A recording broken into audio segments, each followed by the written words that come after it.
Hello friends, இன்றைக்கி நம்ம polar moment of inertia அதோட சாலிட் சர்க்குலர் ஷாஃப்ட்னா இருந்தால் எப்படி இருக்கும் ஃபார்முலா, ஹாலோ சர்க்குலர் ஷாஃப்ட்டில் சாலிடில் எப்படி இருக்கும், ஹாலோவில் எப்படி இருக்கும் சர்க்குலர் ஷாஃப்ட்ஸுக்குன்னு 2 ஃபார்முலாவே கொடுத்துருக்கேன்.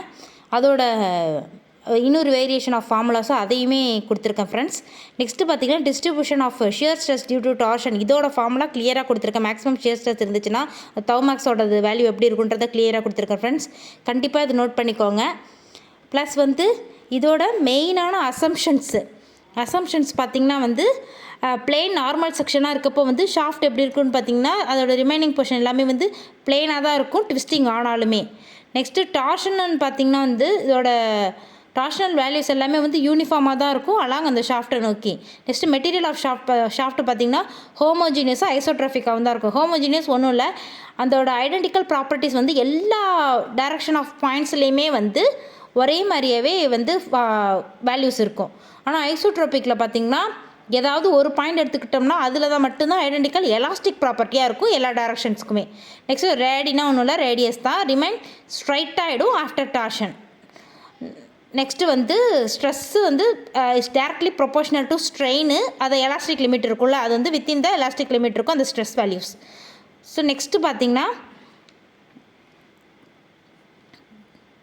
நெக்ஸ்ட்டு நோட்டு இதில் என்னென்னு பார்த்தீங்கன்னா ஸ்ட்ரெஸ் எந்த ஒரு பாயிண்ட் எடுத்துக்கிட்டிங்கனாலும் கிராஸ் செக்ஷன் எப்படி இருக்குன்னா ஒன்று பியூர் ஷியராக இருக்கும், இல்லை சிம்பிள் ஷியராக இருக்கும். நெக்ஸ்ட்டு லாங்கிடியூடனல் ஆக்சிஸ் எப்போவுமே நியூட்ரல் ஆக்சிஸ்க்கு அதே லைனில் தான் இருக்கும். நெக்ஸ்ட்டு ஷியர் ஸ்ட்ரெஸ் பார்த்திங்கன்னா எப்போவுமே வேரி ஆகும். எங்கன்னு பார்த்திங்கன்னா லீனியர்லி வேரி ஆகும். 0 வேல்யூ இருந்துச்சுனாக்கா 0லேருந்து ஸ்டார்ட் பண்ணி சென்டர் பாயிண்ட் எப்படி இருக்குன்னு பார்த்திங்கன்னா மேக்ஸிமமாக இருக்கும். எங்கன்னா அவுட்டர் சர்ஃபேஸஸில் எனி பாயிண்ட் எடுத்துக்கிட்டிங்கன்னா அது பெரியாக இருக்கும். பெரினா ஒன்றும் இல்லை, அதோட அவுட்டர் எட்ஜும் அதோட பவுண்ட்ரின்னு சொல்லலாம், அதுதான். நெக்ஸ்ட்டு டார்ஷனல் செக்ஷன் மாடுலஸில் இம்பார்ட்டண்டான ஃபார்முலாஸை கிளியராக கொடுத்துருக்கேன், யூனிட்டும் கொடுத்துருக்குறேன், centimetre cube by mm cube. இதுக்கு எக்ஸாம்பிள் மெயினாக சொல்லிடுறேன் பாருங்களேன். எப்போவுமே டார்ஷனல் செக்ஷன் மாடுலஸோட வேல்யூஸ் பார்த்திங்கன்னா எப்போவுமே இன்க்ரீஸாக இருக்கும். அது இன்க்ரீஸாக இருக்கிறதா நல்லது, ஏன்னா டார்ஷனல் ஸ்ட்ரென்த்துமே இன்க்ரீஸாக தான் இருக்கும்.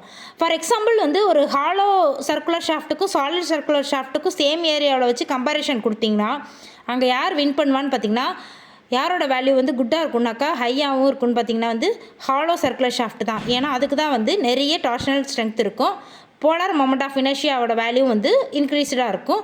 ஸோ இதனால் இது மெயினாக எதுனாலன்னு பார்த்திங்கன்னா அதோட ஸ்ட்ரெஸ் டிஸ்ட்ரிபியூஷன் அவுட்டர் ஏரியாவில் நல்லாவே இருக்கும். ப்ளஸ் ரொம்பவே எஃபெக்டிவாக இருக்கும் அதோட ரேடியஸோட ஸ்ட்ரென்த்துமே.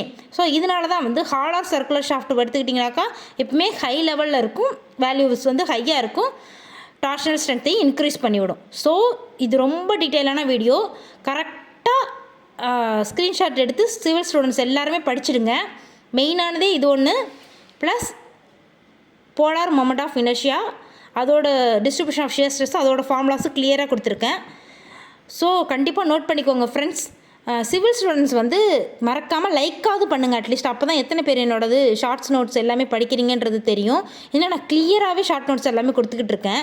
நீங்கள் கஷ்டப்பட்டு உட்காந்து ப்ரிப்பேர் பண்ணி எடுக்கிறதுக்கு நான் ஈஸியாக இம்பார்ட்டண்ட்டாக இருக்கிற பாயிண்ட்ஸை மட்டுமே டெலிவர் பண்ணிகிட்ருக்கேன். ஸோ நம்ம குயிக்காக ப்ரிப்பரேஷன் ஜேடிஓ ஏஇலாம் எடுத்துக்கிட்டிங்கன்னா குயிக்காகவே முடிக்க முடியும்.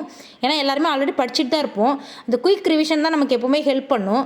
ஸோ சிவில் ஸ்டூடெண்ட்ஸும் சரி, இல்லை காம்படிட்டிவ் எக்ஸாமுக்கு ப்ரிப்பேர் பண்ணுற ஆஸ்பிரண்ட்ஸும் சரி, மறக்காமல் லைக் மட்டுமாச்சும் பண்ணுங்கள். அப்போ தான் ஃப்ரெண்ட்ஸ் எத்தனை பேர் ப்ரிப்பரேஷனில் ஃபாஸ்ட்டாக இருக்கீங்க, எஃபெக்டிவாக யூஸ் பண்ணிகிட்ருக்கீங்கன்னு தெரியும் உங்கள் டைமை. Thank you friends.